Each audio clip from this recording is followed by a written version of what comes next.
This is Inside Indiana Business Radio for the afternoon of Monday, February 26th, 2024. I'm Kate Sharon. Northern Indiana high school students can try and advance manufacturing as a career thanks to a new multi-school program in partnership with Syracuse-based Polywood. The Polywood Academy will be a 2-year program where students will receive technical training and the opportunity to complete a paid internship. The collaboration will both introduce students to the reality of a career in advanced manufacturing while building general career skills. Wawasee CTE Director John Everingham talks about the need for advanced manufacturing career training.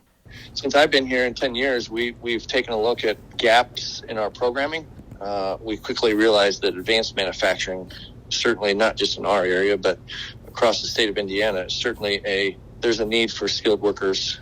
The first cohort will launch next school year and include around 8 to 10 kids. Everingham says they hope to grow the program each year. Advanced manufacturing is a growing sector throughout the state and already needs more skilled workers. Reflecting on what their CTE programming was missing, Everingham said that they realized that was a gap they needed to fill.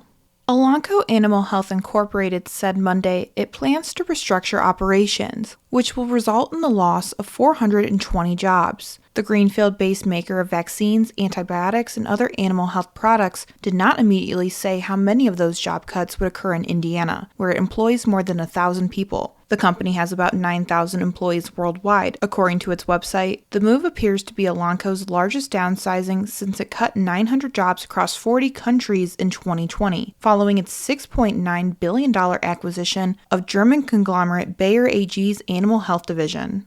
The Indiana Chamber of Commerce on Monday revealed the honorees for this year's Best Places to Work in Indiana. Nearly 200 Hoosier businesses made the list this year, including more than 90 first-time companies. The companies on the list represent more than 40 cities and towns throughout Indiana. They were determined based on employer reports and comprehensive employee surveys. Check out which companies made it at InsideIndianaBusiness.com.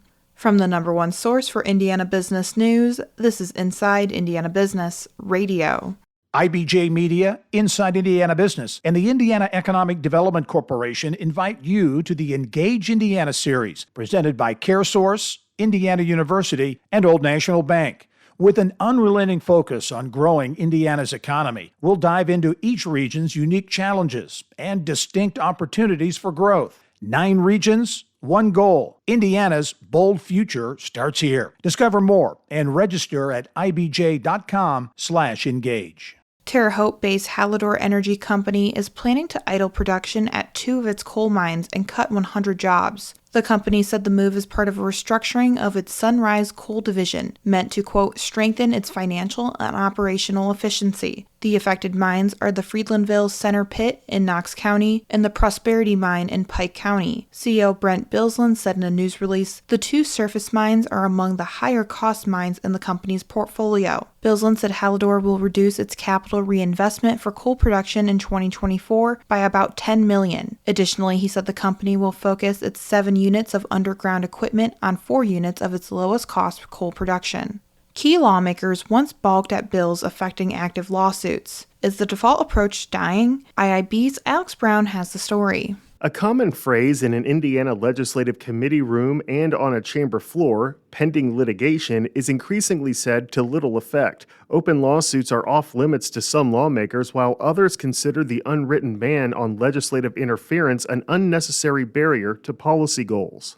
Current and former lawmakers said former Senate President Pro Tem Robert Garton, who held the powerful post from 1980 to 2006, implemented the rule. He killed numerous proposals involving ongoing disputes during his tenure. But Indiana's current General Assembly has recently taken aim at active lawsuits involving the firearm industry, a Hoosier family with a transgender child, streaming services, lethal injections, and more, sometimes multiple times. Lawmakers have heard hours of testimony and discussion this session on legislation that seeks to end a lawsuit the city of Gary has waged against members of the firearm industry for over 24 years. The bill comes on the heels of 2 attempts last session, one lived, the other died, to alter ongoing lawsuits. Supporters of the informal tendency against interference say they'd rather react to a ruling, but some opponents contend that litigation itself can be a strategy to keep the General Assembly away from a certain topic. Current Senate President Pro Tem Rod Bray said he didn't subscribe to a hard and fast rule against interference, but that he considered it a default. Some circumstances, he said, justify engagement. Alex Brown, Inside Indiana Business Radio.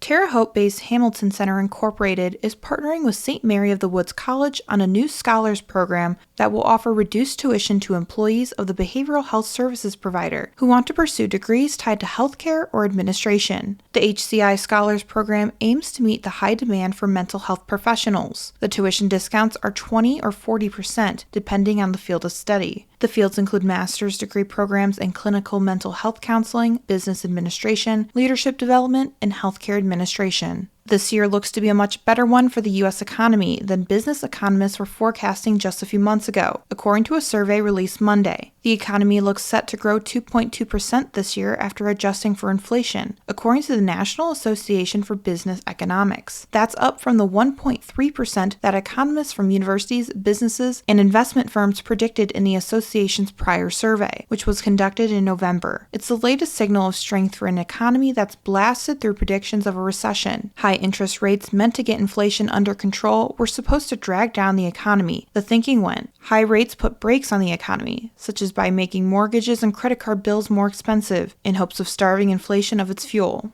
Beck's Hybrid CEO Sonny Beck is this week's guest on the Business and Beyond podcast with Gary Dick, presented by PNC, a weekly conversation with high-profile Hoosiers in business, sports, entertainment, and beyond, available now from your favorite podcast provider.